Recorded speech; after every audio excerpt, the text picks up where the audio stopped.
You blushing? You don't even flirt. You don't even. can't Hope you record. How many people are like people that actually are out there who love watches and you want a brand. Okay, so as a lot of guys know, my passion for watches started at a really young age. I've always been passionate about it. I always wanted to have a watch. I got my. Whoop. I just almost knocked over my coffee. By the way, coffee guys. That's really good stuff, by the way. If you guys are ever in Miami, come by to my office, our office, I should say, and I will make you one of the best coffees you've ever had. The only thing is you got to go to Zach the Baker, which is down the block, pick up one of those babkas, bring it over here, and I will make you the best coffee. So, it's a side note. The babka's really good. The babka's really good, yeah, unfortunately. So my passion for watches started at a really young age. I got my first watch, I believe when I was 8 or 9 years old. My brother had gone to Switzerland. He came back with one of those Swatch watches, and it came in that plastic long case, and I was super excited about that. And I would tinker a lot with my father's watches when he would let me.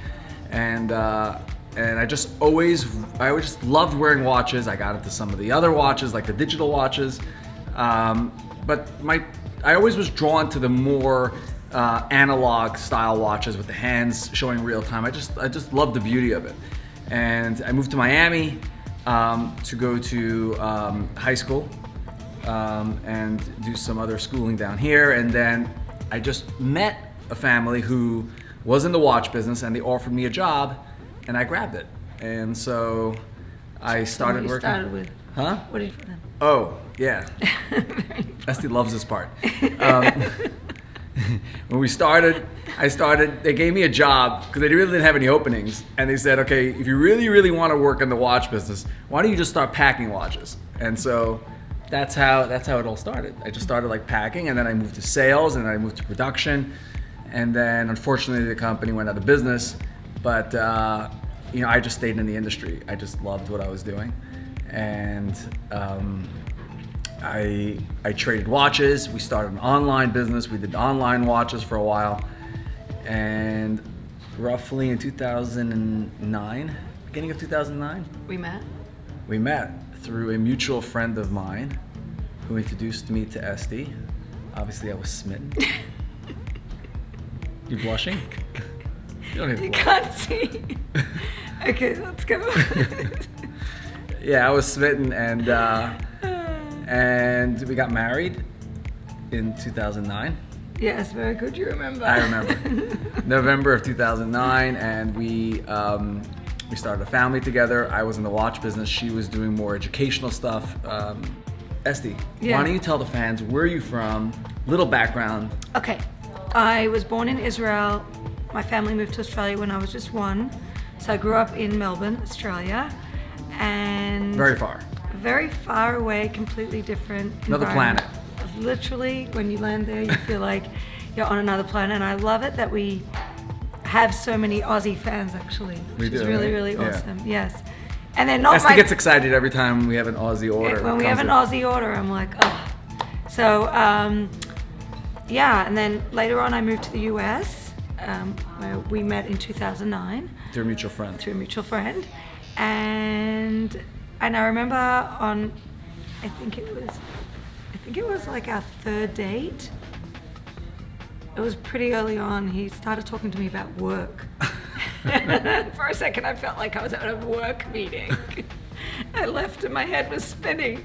Anyway, he always had a dream since we had met. I knew that his dream was to open a watch brand. But I'm not as much of a visionary and as creative as Chaz is. So I thought it was just a dream. I didn't realize, if I would look back all those years I remember where we were walking and talking when we were in New York or different places, and he would talk of this dream, and I was just like, yeah, sounds cool. Esti's like really structured and stuff like that. And my mind is working. 24/7, it's always working. My mind's not working. Your mind's working. I'm just saying, it's like I'm always thinking of new creative. Okay. Yeah. She's super smart. My mind is always thinking. Creative. My mind is always thinking new of ideas. new ideas, and then I'm more focused on the existing. Right. And I think after we met, You were still working in education Yeah. and other stuff. Yeah. And I was doing the watches, and I would come home and I would talk to her about all the, you know, all these ideas that I had and everything that's going on. I guess I always talk about work. Yeah. Well, it's for me, it's not work. See, for me, it's like a passion. So I don't look at it as like as work. No. Yeah. No, It took me a while, like, for me to explain to her, like, you know, what's my passion about watches? Like, why is my passion? It didn't take a while for you to explain. It took a while for me to understand. Okay. You're right. I explained it, and it took me a while of explaining until she understood, like, what's the, you know, what my passion is about watches. But in any case, after we got married, she was working in education, and then at some point, I was getting really, really frustrated with what was going on in the industry. I was buying and selling and trading watches. I loved doing it. So yeah, it took some time for Esti to understand like what my passion was and why I was so engrossed in watches. But I think eventually you got it, because I would come home every night and just talk about watches, brands, this is what's happening, that's happening. And you know, for the longest time, you just shook your head, I think. And then you're like, 1 second, I think he's really, really into this, and I think I get it. And then, you know, I was getting frustrated with what was going on in the business. I didn't like, you know, what I was doing, in the sense that I loved coming in contact with all these wonderful brands, but what I didn't like was I felt like I was just buying. There was no creative process in what we were doing. And I felt I had a lot more to give creativity-wise. And she was involved in more like organizational stuff, and I was thinking to myself, you know, if we would just team up together, I think we can create something really, really beautiful and unique and different. So you had all the visionary ideas. But you didn't come around right away. I feel like it took some time until I was explaining, 1 second, I have this, you know, because you wrap your head around the fact that I'm going to create a brand new brand, and we have the pieces there to do this. And we're also starting a family at the same time. Right. It was a lot of... It's a lot of stuff going on. But it was a lot. But eventually you came around. Yeah, I know. Eventually it came around, right. And I'm so grateful that I did, because, you know, I think right away we saw the first thing that we worked on was the LIV Design Challenge. Right. And the LIV Design Challenge was... Well, we knew that we wanted to do... Yeah, so basically we started mulling over the ideas of what we would do. And I said from the get-go that whatever we do has to be different. Like, we can't do what every other brand has been doing, because if we do that, then we're just like them, and we're just trying to compete on their terms, you know? We knew that we had to do things on our terms. We knew we had to do something different. Yeah. And I think that was a big point, you know? Besides the fact that we knew that from a creative standpoint, you know, if we wanted to be creative, we would have to, you know, not think of as throwing money at everything. We'd have to think of how to do things with no money, and so that we could be more creative in the process of doing something. And the great thing was that at that time we had the social media, you know, the phone, the smartphone, a lot of these things were coming into... The direct-to-consumer model was just starting. Just starting. I don't think a lot of people were like so... I mean, now it's crazy. I mean, we're talking about right now, 2014. It took a couple of years for the idea to percolate. Yeah, I was still working in watches. 2013. 2013, the 2013. Summer. Was it the summer? That summer? I think it was that summer, yeah. So I think that was the first project we really worked on together as a team. And after we did that, I was like, wow, we could really do anything. Right. Oh, we did a small project for another brand, remember? Oh, yes. Yeah, we did a small project for another brand. Like, you know, I'm pretty well versed in the e-commerce side. She was doing the organization side, and we had a brand that approached us. Oh, that's how it happened. Yeah. Yeah. So the brand approached us. We're missing parts. Yes. That's what happened. So yeah. So basically, a small brand approached us and said, "Hey, you know, we want to go online. Can you help us out?" And we just did like a one-off project for them, and that's where we started realizing what was going on and what could be done. We saw how we could work together, and we also saw how we could do it. Right. We could do this for another brand. We could do it for ourselves. I think that was really the turning point. Yeah, I mean that was, but I mean we knew that we were going to do it. It was just like sort of like the catalyst of like, you know, what really pushed us along and made us say, okay, you know what, this is doable. We have the skill stack. Yeah. You know, you have your skill sets, I have my skill sets, and together we can, you know, we can really make this happen. And interestingly enough, you came up with the name. With LIV. LIV. Yeah, I still remember we were walking in New York, actually. No, actually, maybe it was Miami. Not sure. We were walking somewhere. It was on a Saturday. Yeah? Actually, no. No. I remember we were walking and you said, what do you think we should call the brand? And I said, the concept was always about living and about life and about doing things differently and about taking chances and just risk taking. So I just said, let's call it LIV. I think that's how it happened. But I think also we had, at one point, we had like a list of like names that we thought the brand should be called.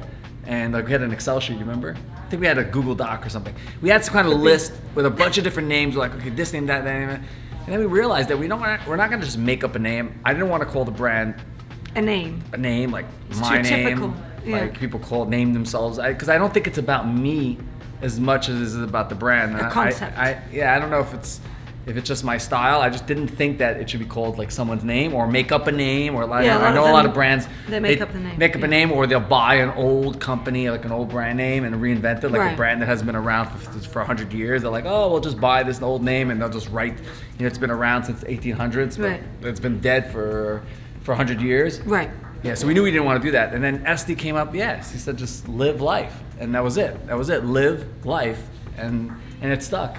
And I think it's a fantastic name. I love it. I just think it means everything that the brand stands for. We wanted the brand to stand for. Yeah. And I think the amazing thing is, like, when we look back, actually, I was looking back at our original brief. So going on the concept of doing everything different, we knew that we weren't just going to hire a watch designer, because we knew we wanted a unique design, something completely different. And so we, I had this idea, which Esti executed to perfection. I had this idea to create a LIV design challenge. Basically, instead of having one designer work on something, we would just go out and recruit maybe 100, 200 designers. Specifically people who had online portfolios of precision items like cars. Product designers. Product designers that were specifically not just like clothing designers, but more like the physical product designers. Well, accessories, like accessories and precision, technical stuff. A lot of them had designed like cars and stuff like that. Right. Some of them had designed watches as well, obviously. But yeah, I recruited them. I invited them to join our challenge, and then we did this over a summer. Us two together working in the little tiny office. Yeah, it was teeny. When I say teeny, like it was just literally, it was. I think it was a 200 square feet. I don't know, but it had a lot of 200 stuff square in feet. It. I don't know what that is. That's like 80 meters. Stuff 80 square meters. I know there's so much stuff in it. It was just crazy. But you know what? There was. We knew that we had something. We knew that there's something there. We knew that we were making a change. It was hard. It was really hard in the beginning. It's brutal. You come in every day. You're like, you have to. There's no sales. There's nothing. It's just concepts. I think as a structured person, especially for me, it was very challenging. Right. To get from that point to where we are today, having to create my own structures. Like I was always flourished within other people's But that's structure. your strength, Esti, and I feel like what? I'm saying you need to be that structured person. Yeah, I know, but it was a challenge. But anyway, we created the LIV Design Challenge, and we created a brief. We had a logo and we had the name, and we created a brief, and we said we want our brand, and all the words that we used to describe our brand still describe our brand now. So we were like pretty on target. We used words like strong, non-conformist, durable materials, all those, quality, all those words that we still use to describe our brand now. And we gave everybody this beautifully designed brief. We had a very nice graphic designer at the time, and they came up with these incredible watch concepts. And what we would do is every week, remember, we used to run these FAQs. So they would submit us FAQs, and then every week we would create like an FAQ kind of fact sheet. Listen, it was a fantastic time, because I think the challenge took us about 3 months to do. So we gave the briefs, we had the FAQs, and finally, when we got all the designs in, after we had done some revisions, like yes. in other words, we helped them edit their draft. Yeah, so when we got the first watch back in. We got the designs back in. We ended up getting like 200 designers, and from 200 designers, I think 100 designs were actually like feasible designs. Like it was fantastic. And 6 of them were like earth-shattering. which were the winners. Exactly. The winners, we had to expand the winners from 3 to 6. That's true. We did expand the winners from 3 to 6 because we had a hard time. It took us 2 weeks to figure out who is going to be in the running for the win. And the GX1 was the winner. And what's interestingly enough is that the GX1 till today, it's still a winner. 7 years or 6.5 years later, is still our #1 seller. Wait, so we launched, we had a winning design, and then we went to Kickstarter. That was like going with the theme of doing things differently.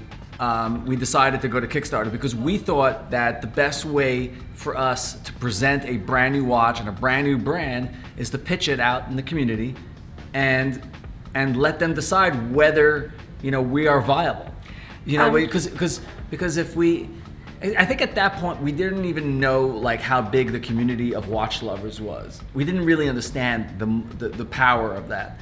At that point we were just saying, okay, we have a great concept, we have an idea, let's figure out a way to pitch it to the world, right? We're not going to make it like a fancy launch party, local. We knew already that the internet was blowing up, social was blowing up, crowdsourcing was blowing up, everything was blowing up at that time. And so we knew that we had to go to Kickstarter because Kickstarter would be the place. So just in case anyone watching doesn't know what Kickstarter is. Yeah, Kickstarter is like a crowdfunding platform, and a lot of people think of it in terms of like raising money. We thought of it, yes, it'll help us with the production because the production of our watches is really expensive because our product is very expensive. You guys seen our reviews.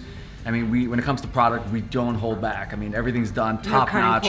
There's no cutting corners.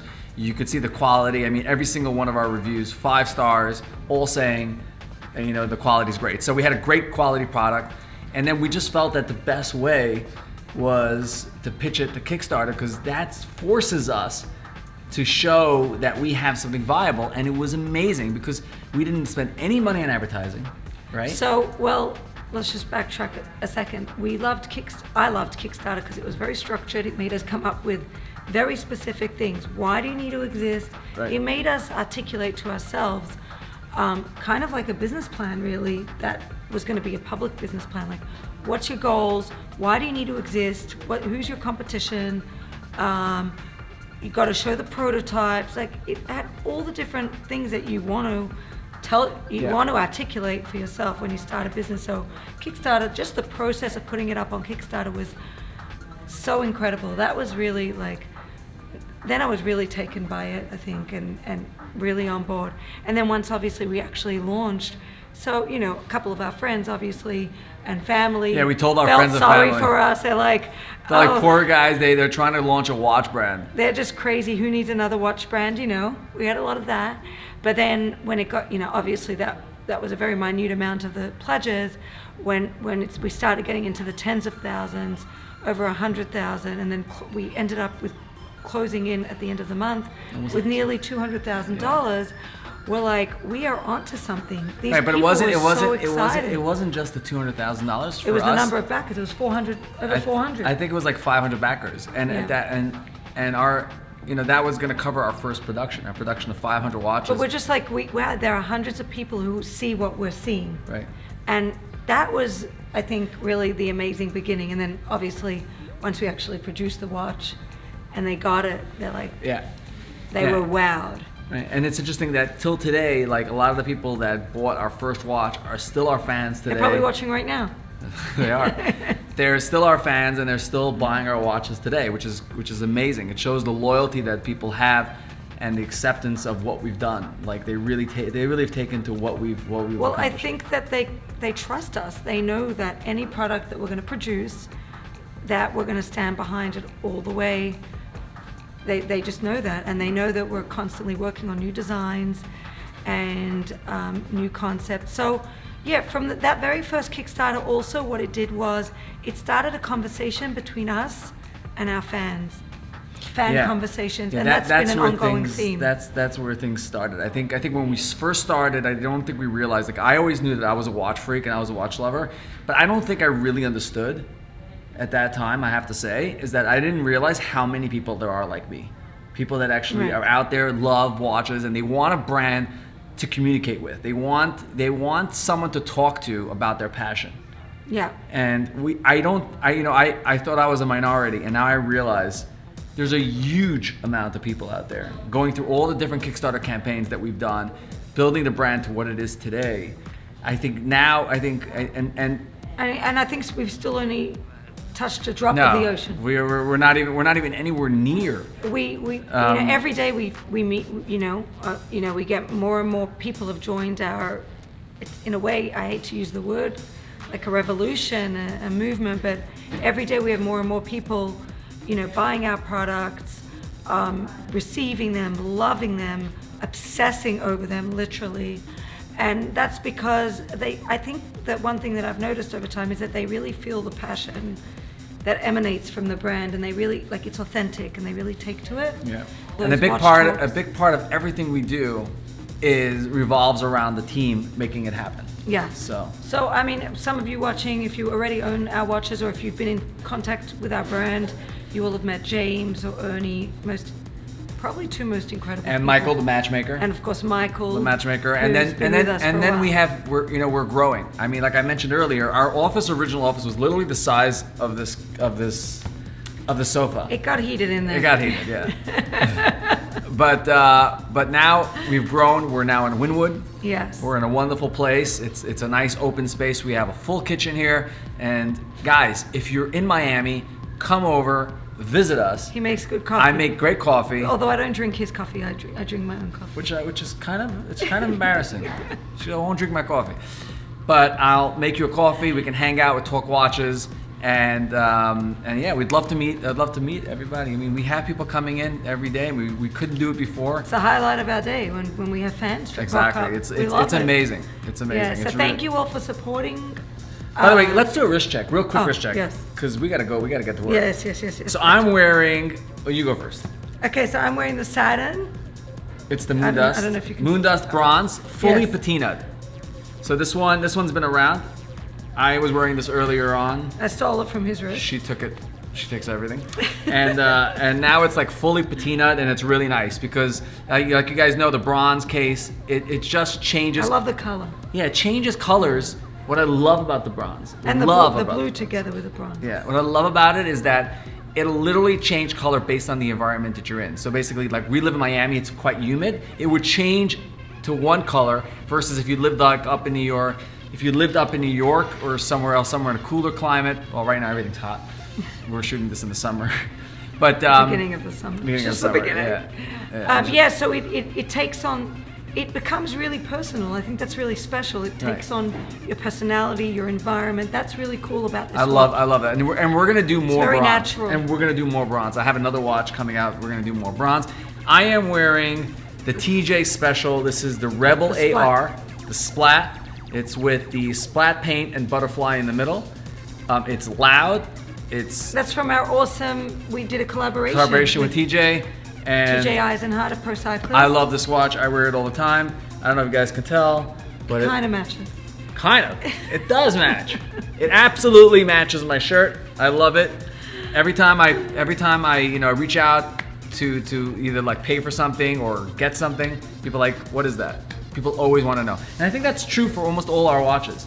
We always get messages, I feel like. We always get messages from people saying, hey guys, I just want to let you know that I got tons of compliments on my watches. Well, I've been doing this thing called Fan Conversations where I've been talking to fans, just even because our brand is growing so rapidly, we still want to keep those connections, so we've been scheduling these really cool calls. And what a lot of the guys told me actually is that they just find themselves staring at their watch when they're bored. That's great. Because there's so much detail in there, when they're bored or they just want to just kind of like phase out and just, I think especially in this day and age, to have a physical product that's not digital, that the beauty in it and the beauty in it's just like real.